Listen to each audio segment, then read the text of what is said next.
নমস্কার। ভাগ্যচক্র জ্যোতিষ কার্যালয়ে আপনাদের সকলকে স্বাগত। ফিরে আসলাম জীবনের উত্থান পতন এই সমস্ত কিছু নিয়ে।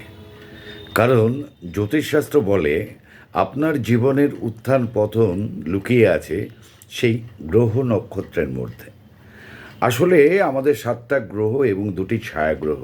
জ্যোতিষশাস্ত্রে 9টা গ্রহ, 27টি নক্ষত্র, 12টা রাশি, 12টা লগ্ন, মহাদশা, অন্তর্দশা, সূক্ষ্মদশা, গোচর এই সমস্ত কিছু নিয়ে পুঙ্খানুপুঙ্খ আলোচনা করেই আপনার জীবনের ভূত ভবিষ্যৎ বর্তমান এগুলোকে আমরা নির্ণয় করে থাকি।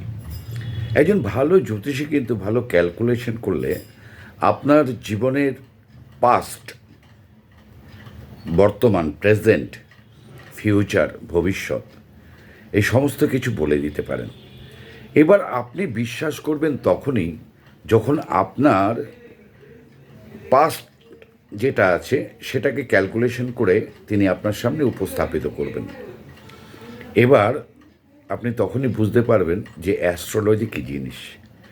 কারণ আমাদের এই বেদশাস্ত্রের যে জ্যোতিষ চর্চা বা জ্যোতিষশাস্ত্র এটা কিন্তু মুনি ঋষিরা এমনি এমনি করে যাননি। আপনারা দেখুন মঙ্গল গ্রহে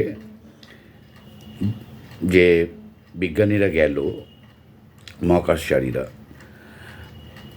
মঙ্গল গ্রহের মানে মঙ্গলের রং আর কি, মঙ্গলের রং লাল, মানে কোরালের রং লাল।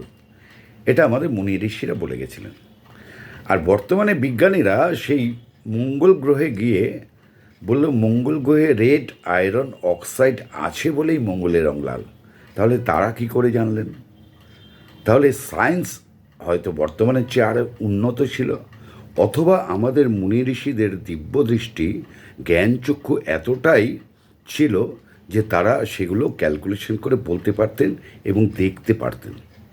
যাই হোক, জ্যোতিষশাস্ত্র নিয়ে তো আলোচনা বিশাল ব্যাপার, ভাস্ট ব্যাপার। আমি টিপসের কথা বলেছিলাম, আজকে আরেকটি টিপস দেব আপনাদেরকে। সেটি হচ্ছে, আমরা সবাই বলি আমার পেছনে না শত্রু লেগে আছে, শত্রু যেন বেড়ে যাচ্ছে। এই শত্রু থেকে আপনি মুক্তি কিভাবে ঘরোয়া টোটকায় পাবেন সেটা আমি বলছি। দুটো উপায় আছে, যাতে একটাতে আপনার শত্রু তো যাবেই, প্লাস আপনার নিজের উন্নতি হবে, সেটা অন্য দিন বলবো, কারণ সেটা অনেক বিশাল ব্যাপার। আর আজকে যেটা বলবো সেটা খুব সিম্পল। সেটা হচ্ছে আপনি কালো সর্ষে, সর্ষে দু রকম হয়, সাদা সর্ষে, কালো সর্ষে। কালো সর্ষে আপনি পায়রাকে খাওয়াবেন, দেখবেন আপনার শত্রু আস্তে আস্তে কমে যাচ্ছে। কালো সর্ষে, ঠিক আছে? আবার আসবো টিপস নিয়ে। আপনারা ভালো থাকুন, আপনাদের সকলের মঙ্গল কামনা করি।